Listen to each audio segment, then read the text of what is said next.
When Fiora is strong, it makes me wonder how she can exist in the same universe as pizza.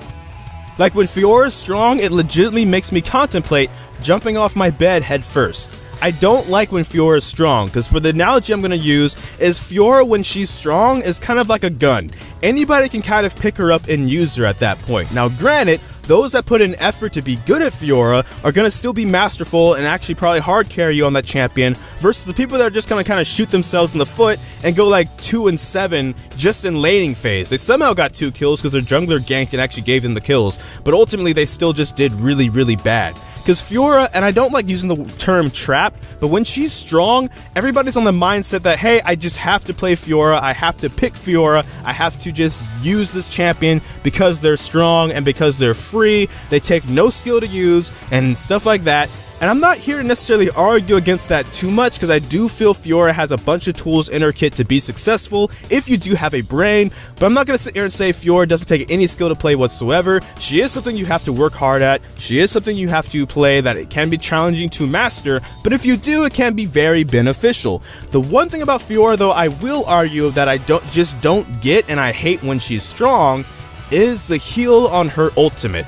That's what this video is going to mainly be about, amongst some other things, is just from a thematic standpoint, I don't actually understand why, not that she gets a heal as an ultimate, but why it's an AoE team fight, like, favorite heal. Because for me, Fiora, when I see her on paper, or as a champion, what I imagine her as, what I see her as, is this great split-pushing, 1v1 lane bully, like god amongst men champion that should not really be able to be 1v1 by anything except maybe like Jax or something that is equally as fed as she is. But if you don't have an answer to her and she's split-pushing you and you can't like fight her at any point like that, I feel like that's okay, that's her strength, that's what she should be able to do. If you draft, then you better draft a 5v5, and that way you push as 5 somewhere else. If you can't match the split push, that's fine. But my problem with the AoE heal is that the fact that it can benefit her teammates, right? Like, in other words, weakness-wise, counterplay-wise is what I'm rambling about here.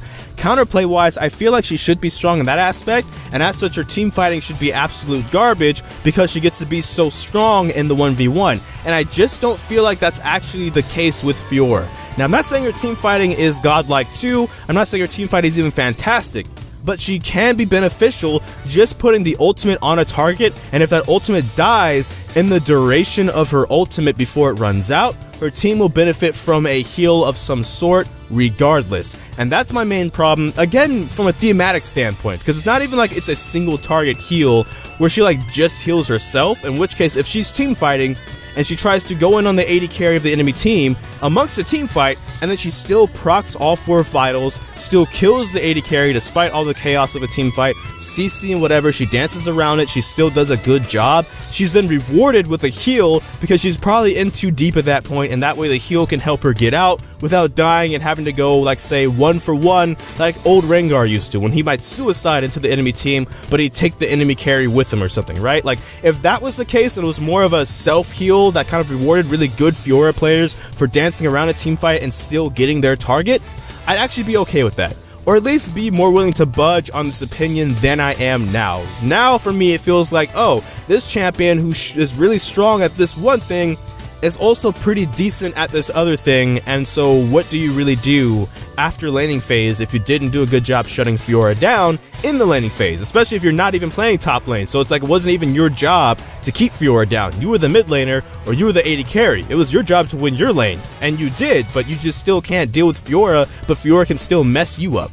Because that's my thing on the flip side of the coin.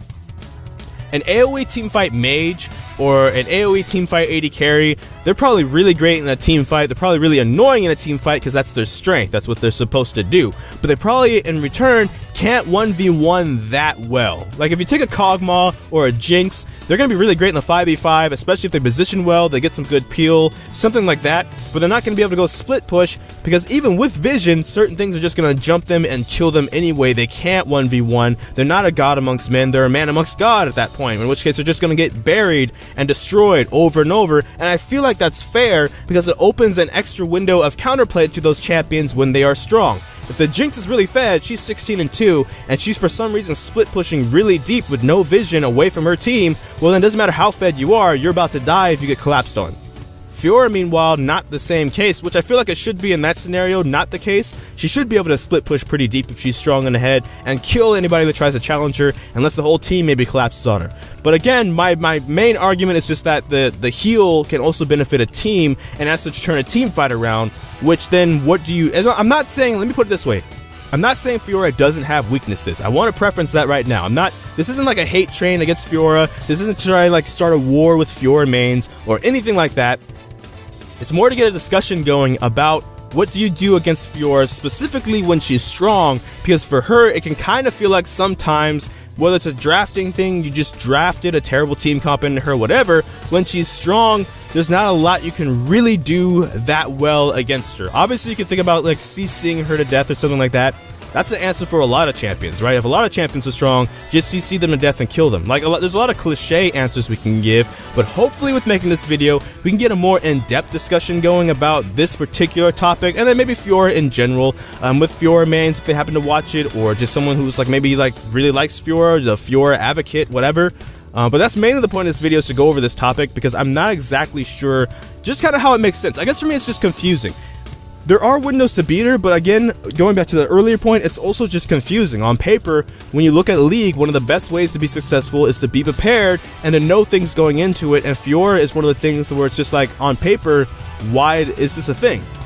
Jinx, for example, if her ultimate also healed her for the missing % damage she did to a champion when she executed them, it might be cool, maybe even balanceable, but it wouldn't make sense on paper, right? Like, you're trying to kill Jinx, she ults someone, kills them, they had 300 health left, suddenly she just randomly heals for 300 health because of it, and you could make the argument it's a skill shot, she landed a skill shot, she's rewarded by getting healed, but no, right? She's more about chaos, destruction, and fun. Healing is just not something that's in there, right?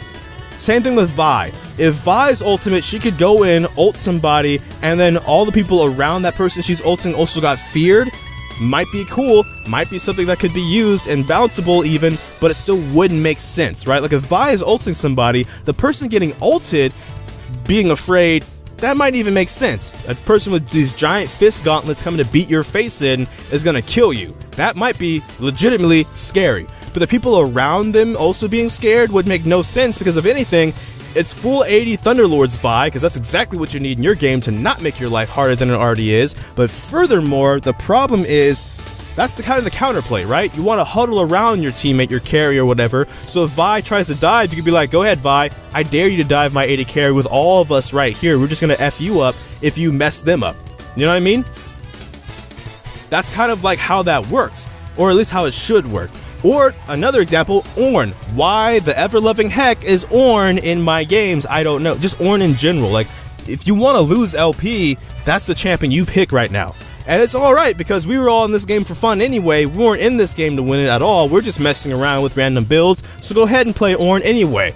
Unless your Scarizard or something, why the heck are you playing that champion right now? I get he's getting buffed and stuff, but right now, he's still just something that just doesn't work. Just don't play Ornn right now unless you put in like a bunch of games on him, please. But we've gotten severely off topic. The point is, I'm using all these analogies to wrap back around to Fiora, because I kind of feel like it's the same case with Fiora.